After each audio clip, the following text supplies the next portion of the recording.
মিশরের বাদশাহ মুকাউকেস তিনি বিশ্বনবীকে বিশাল এক উপহারের ডালি পাঠিয়েছেন। মিশরের বাদশাহ মুকাউকেস ছিলেন ধর্মে খ্রিস্টান।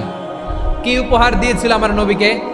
1000 স্বর্ণ মুদ্রা, 2টা খ্রিস্টান দাসী, একজনের নাম মারিয়া বিনতে শামউন আল কিবতিয়া, আরেকজনের নাম সিরিন বিনতে শামউন আল কিবতিয়া। একজন খ্রিস্টান দাস 20 থান কাপড় জামা বানানোর জন্য, আমরা নবী যেন সেলাই করে জামা বানাতে পারে এজন্য 20 থান কাপড়, 20 থান ফাইন গার্মেন্ট, সুবহানাল্লাহ বলবেন না?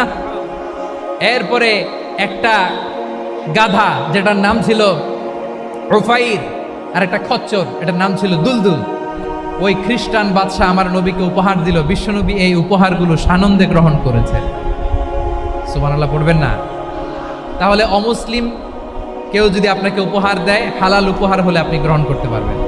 অনেকে অভিযোগ করে, আল্লাহ আমার এইটা দেয় নাই, ওইটা দেয় নাই, আমি এটা পাই নাই, ওইটা পাই নাই। ও পায়, আমি পাই না কেন? ওর চাকরি হয়, আমার হয় না কেন? ওর ব্যবসায় লাভ, আমার লস কেন? ওর বউ সুন্দরী, আমারটা কালা কেন? আছে না নাই? না, অভিযোগ করবেন না। আপনি যে অবস্থানে থেকে অখুশি, আপনি যেই অবস্থানে থেকে আল্লাহর কাছে অভিযোগ করতেছেন, আপনার এই অবস্থানে আসার জন্য অনেকে আল্লাহর কাছে দোয়া করতেছে, ঠিক কিনা? কিন্তু আপনি এই অবস্থানে খুশি না। অনেকে এই অবস্থানে আসতে চায়, তাদের স্বপ্ন যে তারা একদিন আপনার স্থানে আসবে, কিন্তু আপনি আপনার জায়গায় থেকে খুশি না। এজন্য উনজুর ইলা মান হুয়া আসফালা মিনকা, তোমার চেয়ে যে খারাপ অবস্থায় আছে তার দিকে তাকাও, তাহলে তোমার মনের দুঃখ ঘুচিয়ে দিবে কে? আপনার চেয়ে যে খারাপ অবস্থানে আছে তার দিকে দেখেন কি অবস্থা। আপনি এইটা চান, ওইটা চান, কত কিছু লাগবে আপনার। হসপিটালে যে দেখেন ক্যান্সারে আক্রান্ত রোগীদের কি অবস্থা দেখেন। ক্যান্সার যার নেই কোনো অ্যান্সার, বাঁচবে না সে। ওরে যে জিজ্ঞেস করেন, ভাই আমি তো বাড়ি চাই, গাড়ি চাই, আমার অনেক অভিযোগ, আমি এটা চাই, ওটা চাই, তুমি কি চাও? ক্যান্সার আক্রান্ত রোগীটা বলবে, আমি কিচ্ছু চাই না, আমি খালি বাঁচতে চাই। ক্যান্সার আক্রান্ত রোগীটা কি চায়?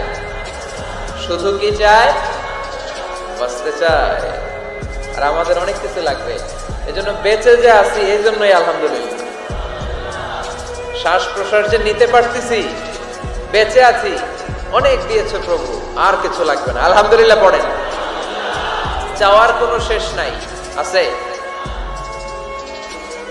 লাউ আন্না লিকুল্লি ইবনি আদম ওয়াদিয়ান মিন যাহাব আহাব্বা আন ইয়াকুনা লাহু ওয়াদিয়ান ওয়া লা ইয়ামলা ফাহু ইল্লা তুরাব। প্রত্যেক বনি আদমকে আল্লাহ তাআলা একটা করে স্বর্ণের পাহাড়ের মালিকও যদি